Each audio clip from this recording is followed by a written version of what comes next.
Welcome to Recap Our Studio. Today we will recap the movie Hocus Pocus 2. Hocus Pocus 2 is a 2022 American fantasy comedy film directed by Anne Fletcher, written by Jen D'Angelo, and produced by Walt Disney Pictures Salem, 1653. A young 16-year-old Winifred Sanderson stomps through her town, terrifying other citizens. She makes it to the house she shares with her sisters, Sarah and Mary. When he complains to her sisters that she was told she is getting old and is being arranged to marry a local man named John Pritchard, Sarah and Mary gift Winnie with a spider before being visited by an angry crowd led by Reverend Trask when he once again refuses John and claims that she is in love with Billy Butcher's son. Trask then banishes the Sandersons from Salem, where they will be forced into other families to be turned right. The girl spider goes loose and scares the townspeople, giving Winnie a chance to get her sisters, the Sandersons, to flee into the woods, where a mother finds them singing a song that beckons children to her. However, the mother plans to devour the sisters. She is surprised that when he possesses some power over her, instead of eating them, the mother gives Winnie her spellbook, allowing her to practice her magic.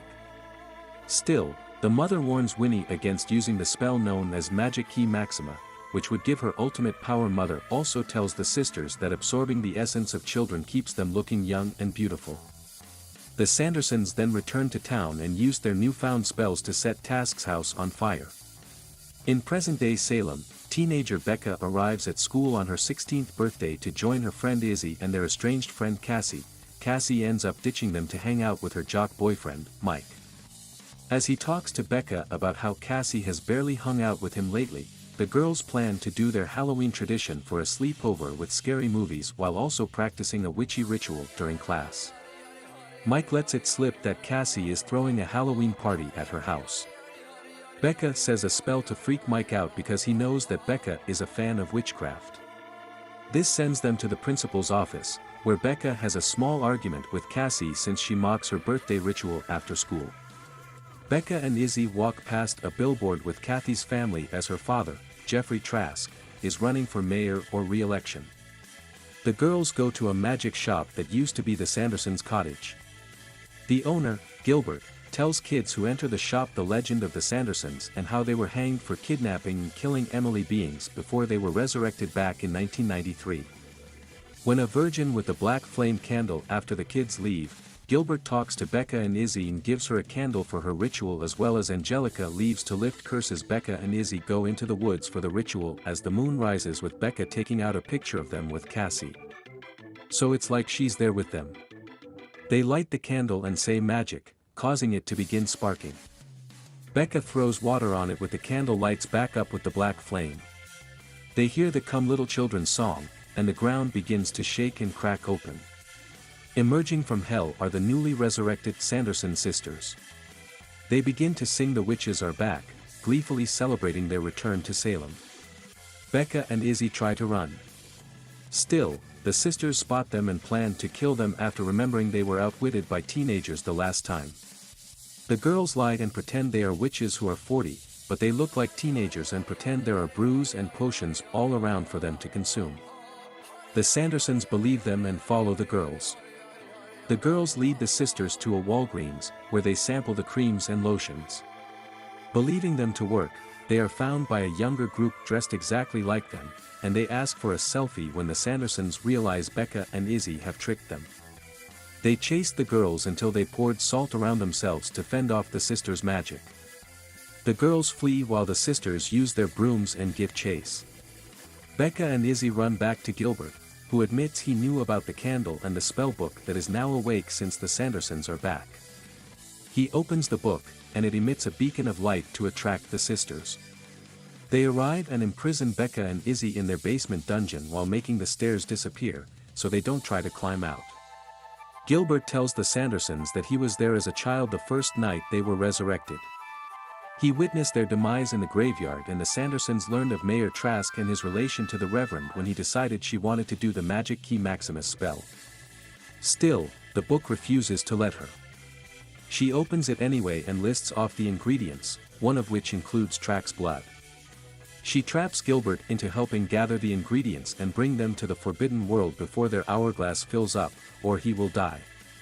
The girls try to contact Cassie and warn her that the Sandersons want her dead, but Becker's phone cannot connect to her properly as he remembers Angelica's leaves and uses them to make the stairs reappear, allowing them to escape. They try to get their hands on the book, but the Sandersons already put a spell on it to prevent the girls from touching it. They resolved that they needed to head to Kathy's house and warn her. Gilbert goes to the grave of Billy since one of the ingredients is the head of a former lover, but although Billy was widely reported to be Winnie's lover, he tells Gilbert that they had only kissed once. Gilbert promises to tell the truth about Billy when everything is done. The Sandersons end up at the Halloween carnival, where they find Trask but also become amused by the activities. Vika contacts and tells him about Kathy's party, prompting him to head home. The Sandersons are invited on stage for a Sanderson Sisters costume contest, but a group of drag queens wins the contest when he takes the mic and leads her sisters to bewitch the audience by singing one way or another, but it just leads to everyone dancing the streets. Gilbert hangs out with Billy at the carnival, where Billy genuinely has a good time.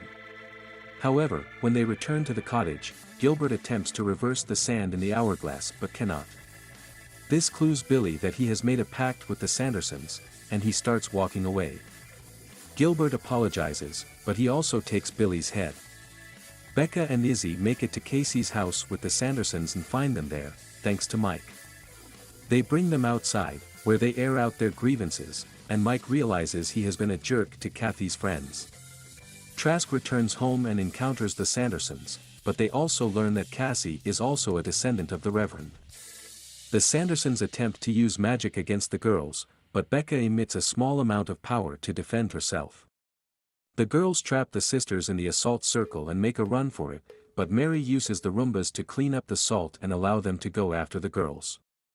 The Sandersons grab Cassie and find Gilbert in the forbidden wood with the rest of the ingredients. Becca and Izzy find them and see Becca's hands glowing, leading them to realize Becca also has powers the Sandersons to begin their spell. But Becca and Izzy warn Winnie that doing the magic key Maxima will take away what she values most, which the book has shown them, and try to warn Winnie that they ignore her and the spell is complete. However, it turns out what Winnie values most are her sisters as Sarah and Mary begin to vanish when he becomes remorseful and asks the sisters to undo the spell, but they cannot. They agree to a reunion spell, so Becca, Izzy and Cassie perform the spell. It doesn't bring Sarah and Mary back and instead begins to send Winnie to them, but she is okay with it. When he laughs and cries out before she also vanishes, Gilbert puts Billy's head back on his body, and he begins to crossover with Gilbert keeping his promise, to tell the truth about Billy's story. The girls decide to give the book a new home, and Cassie rejoins her friends as they decide to continue practicing witchcraft. They then walk together, swaying side to side like the Sandersons above a